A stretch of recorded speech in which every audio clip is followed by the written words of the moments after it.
Seigneur notre Dieu, nous sommes en ta présence. Tu nous as donné le privilège de pouvoir t'adorer et déjà méditer ta parole ensemble. Nous te prions maintenant d'ouvrir nos cœurs et notre intelligence pour recevoir ta parole, pour la méditer et pour la mettre en pratique dans nos vies. Au nom du Seigneur Jésus-Christ. Amen.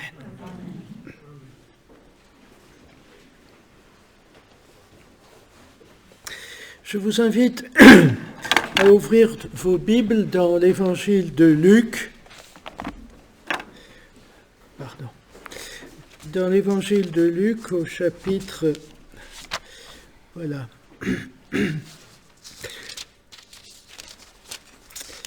au chapitre 19, à partir du verset 28. Le Seigneur donc a donné des paraboles. Il y a eu l'épisode de la rencontre avec Zachée, qui a bouleversé la vie de cet homme, comme vous le savez. Et voici ce que nous lisons à partir du verset 28. Après avoir ainsi parlé, Jésus marcha devant la foule pour monter à Jérusalem. Lorsqu'il approcha de Bethphagée et de Béthanie, vers la montagne appelée montagne des Oliviers, Jésus envoya 2 de ses disciples en disant « Allez au village qui est en face. Quand vous y serez entrés, vous trouverez un ânon attaché sur lequel aucun homme ne s'est jamais assis. Détachez-le et amenez-le. Si quelqu'un vous demande pourquoi le détachez-vous, vous lui répondrez « Le Seigneur en a besoin ». Ceux qui étaient envoyés allèrent et trouvèrent les choses comme Jésus leur avait dit. Comme ils détachaient l'ânon, ses maîtres lui dirent « Pourquoi détachez-vous l'ânon » Ils répondirent « Le Seigneur en a besoin ». Et ils amenèrent à Jésus l'ânon sur lequel ils jetèrent leurs vêtements et firent monter Jésus. Quand il fut en marche, les gens étendirent leurs vêtements sur le chemin. Et lorsque déjà ils approchaient de Jérusalem vers la descente de la montagne des Oliviers, toute la multitude des disciples, saisis de joie, se mit à louer Dieu à haute voix pour tous les miracles qu'ils avaient vus. Ils disaient « Béni soit le roi qui vient au nom du Seigneur, paix dans le ciel et gloire dans les lieux très hauts. » Quelques pharisiens du milieu de la foule dirent à Jésus « Maître, reprends tes disciples. » Et il répondit « Je vous le dis, s'ils se taisent, les pierres crieront. » Comme il approchait de la ville, Jésus, en la voyant, pleura sur elle et dit « Si toi aussi, au moins en ce jour qui t'est donné, tu connaissais les choses qui appartiennent à ta paix, mais maintenant elles sont cachées à tes yeux. Il viendra sur toi des jours où tes ennemis t'environneront de tranchées, t'enfermeront et te serreront de toutes parts. Ils te détruiront, toi et tes enfants au milieu de toi. Ils ne laisseront pas en toi pierre sur pierre, parce que tu n'as pas connu le temps où tu as été visité. » Il entra dans le temple, il se mit à chasser ceux qui vendaient, leur disant, il est écrit, « Ma maison sera une maison de prière, mais vous en avez fait une caverne de voleurs. » Il enseignait tous les jours dans le temple, et les principaux sacrificateurs, les scribes et les principaux du peuple cherchaient à le faire périr. Mais ils ne savaient comment s'y prendre, car tout le peuple l'écoutait avec admiration.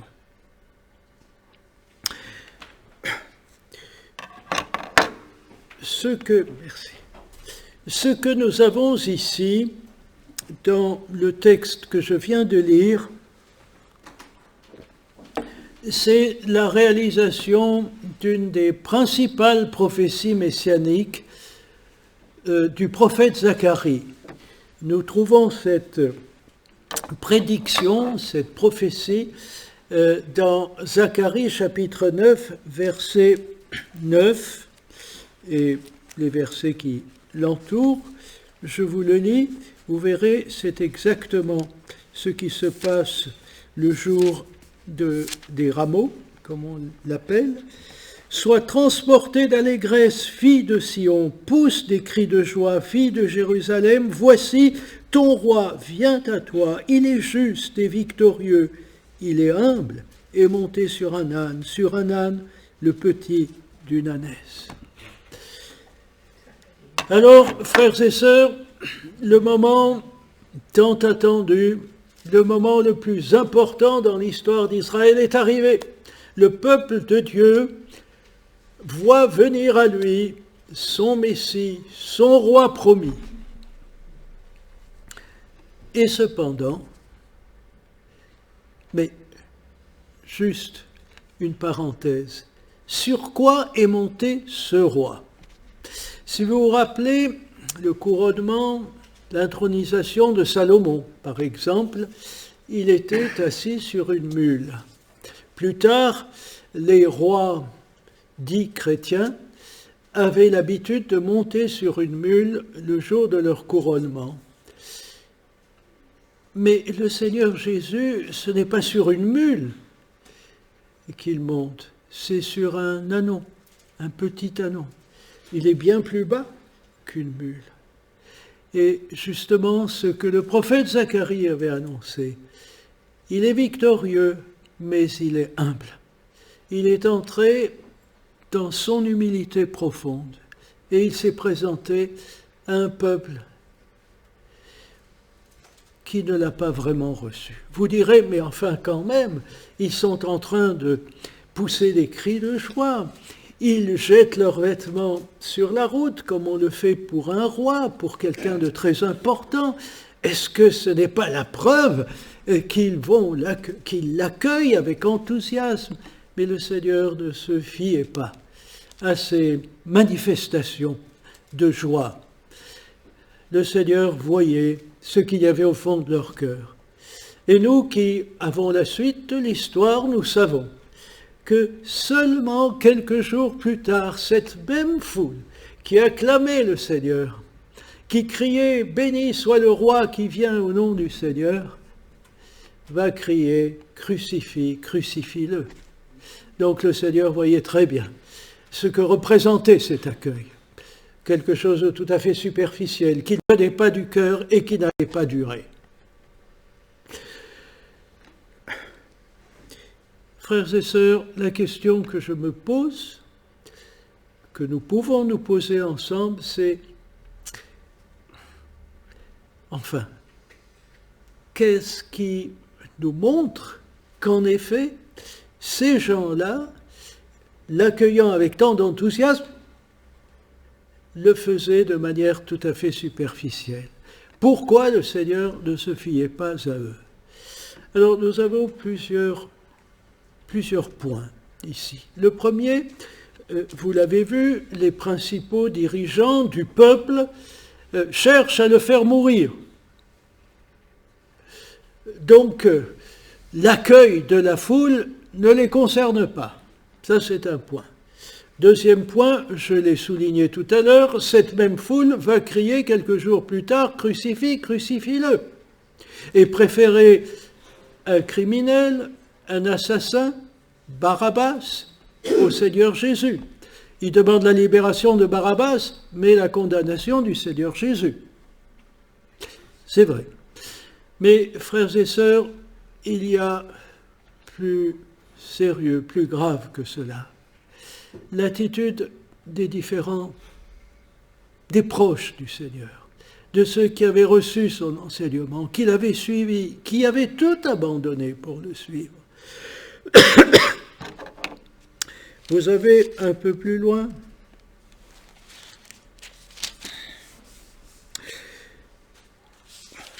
au chapitre 22, et n'oubliez pas, nous sommes à quelques jours d'intervalle. Tout ce drame se déroule sur 5-6 jours maximum.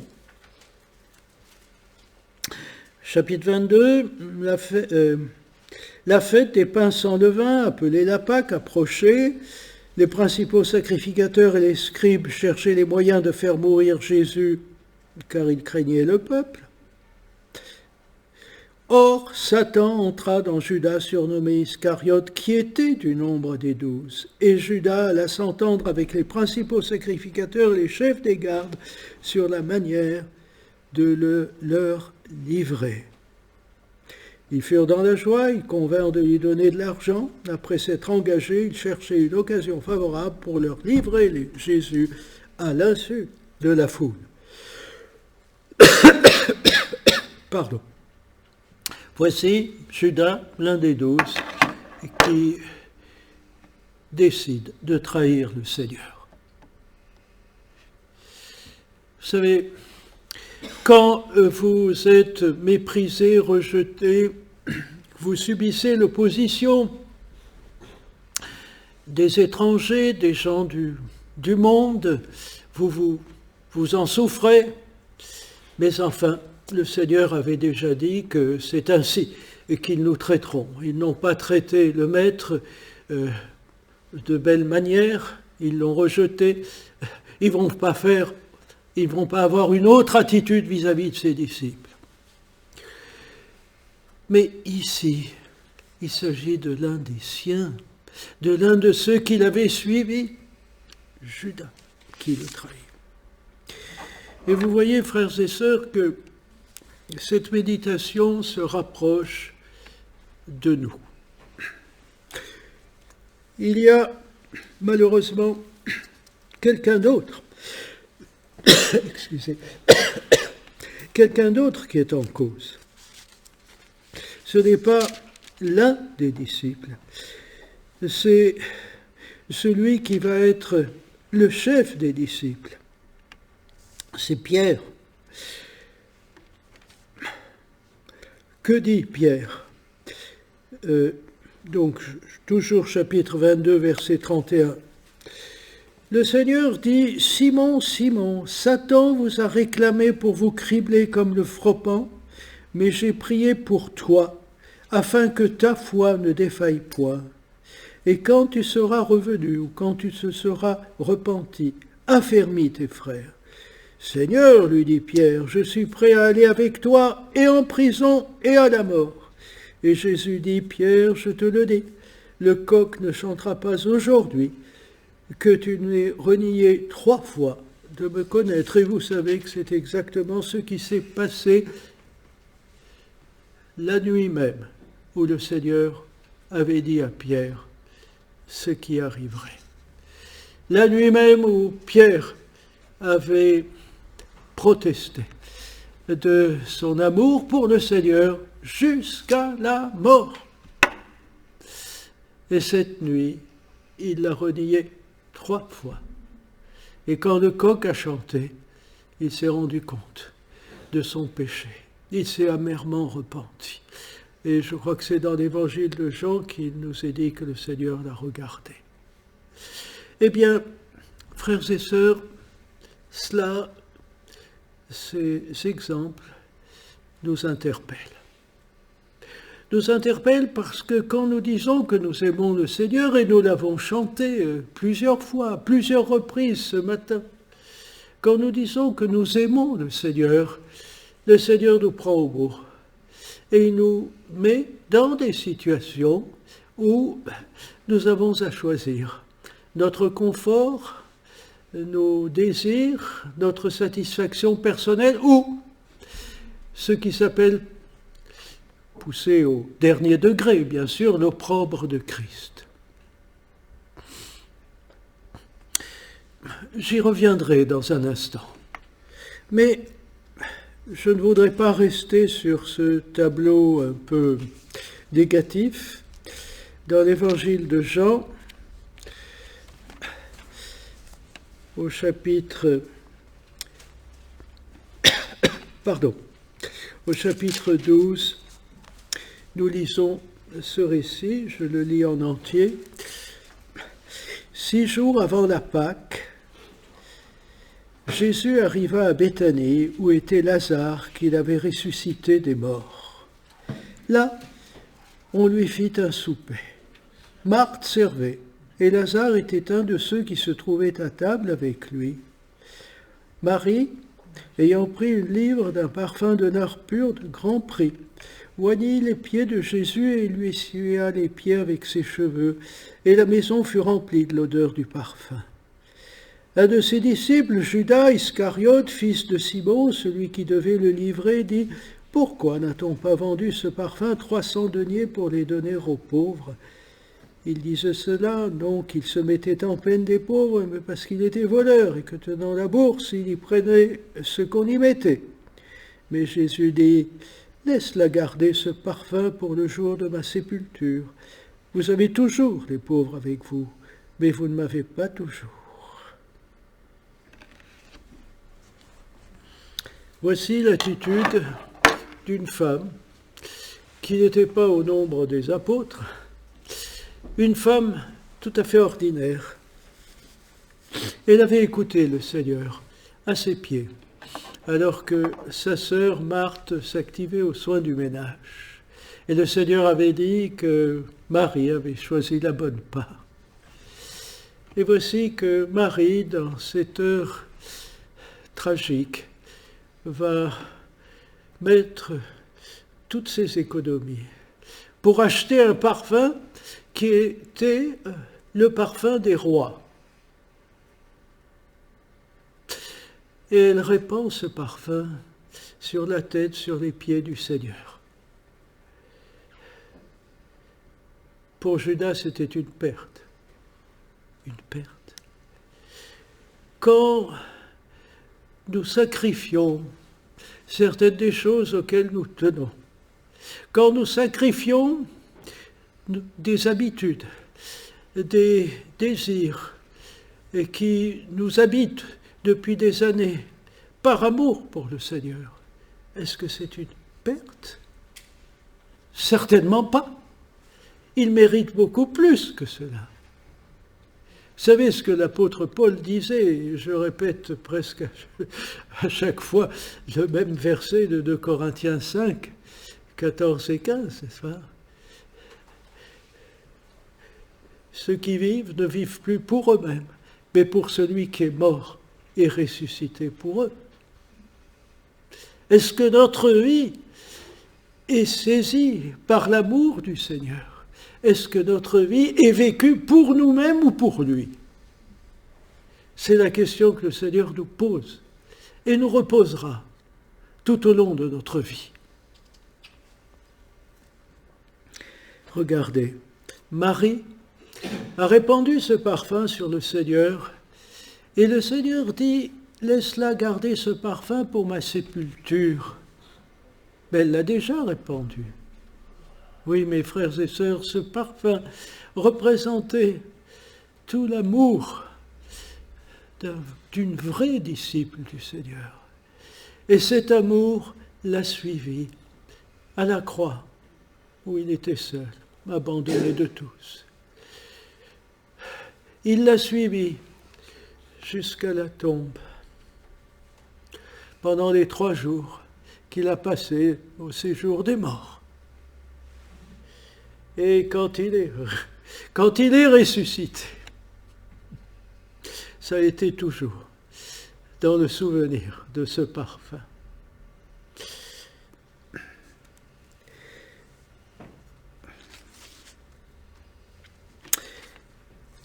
Nous avons, conduits par Ramon, nous avons parcouru tout ce que représente la valeur de notre Seigneur par rapport à un vulgaire tableau, excusez l'expression, par rapport à un tableau de maître qui va chercher des prix faramineux, mais qui n'est qu'une peinture. Et voici que nous avons la réalité. Notre Seigneur et son amour pour nous, qui devrait bouleverser nos vies au point qu'elles ne soient vécues que pour lui, dans le désir de répondre à cet amour, qu'il y ait réciprocité de son amour de notre part. Mais frères et sœurs, il ne faut pas penser que Ce n'est qu'au moment où nous sommes persécutés ou mis au pied du mur à cause de notre foi que doit se manifester notre amour pour le Seigneur. Je tiens bon, je ne le renierai pas, je ne ferai pas comme Pierre, encore moins comme Judas, bien entendu. Frères et sœurs, c'est dans la vie quotidienne, c'est dans notre vie de tous les jours que ce défi nous est adressé. Regardez, quel est le but du Seigneur dans nos vies? Est-ce que c'est de faire de nous des gens qui se dévouent à son service? Est-ce que c'est les œuvres ou l'œuvre de Dieu que nous pourrons lui présenter en disant, voilà, j'ai été fidèle, j'ai amené tant de personnes à la foi, j'ai édifié ton peuple, j'ai travaillé dur pour ouvrir la maison, pour être hospitalier. Bon, ce ne sont pas des choses que le Seigneur néglige, certes, mais le Seigneur cherche autre chose. Il cherche à nous transformer à son image. Et c'est ça l'œuvre la plus importante, la mission la plus importante qui a été donnée au Saint-Esprit.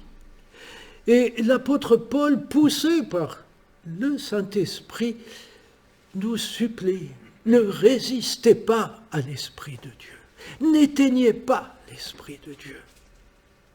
Et le Saint-Esprit veut nous changer, nous transformer, d'orgueilleux nous rendre humbles comme le Seigneur l'a été, de susceptibles nous rendre capables de supporter les crachats, les insultes.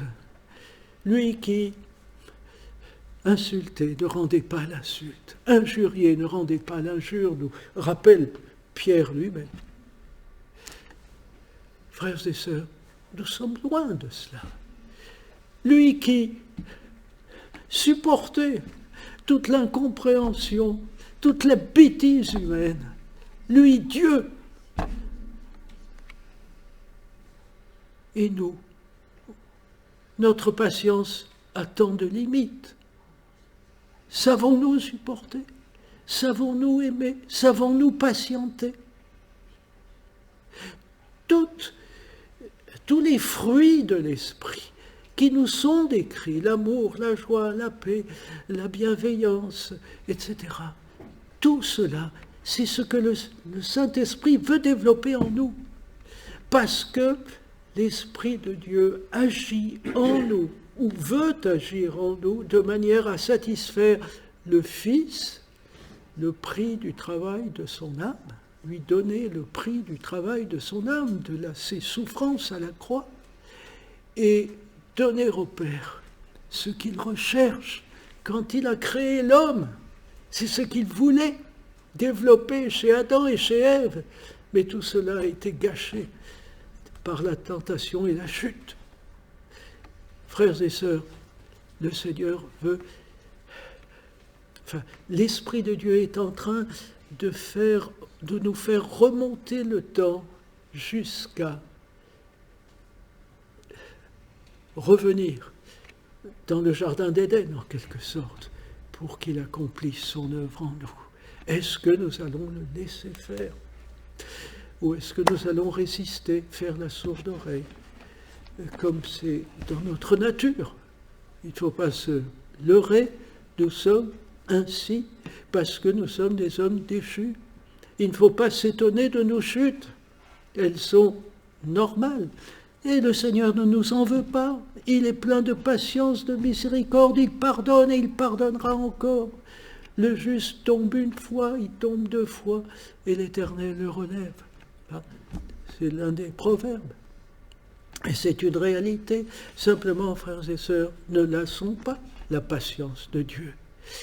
Inscrivons-nous volontairement et avec joie dans le programme de Dieu pour notre sanctification, pour notre transformation à l'image de son Fils. Vous savez, 2 Corinthiens 3, 18, qu'a cité Ramon,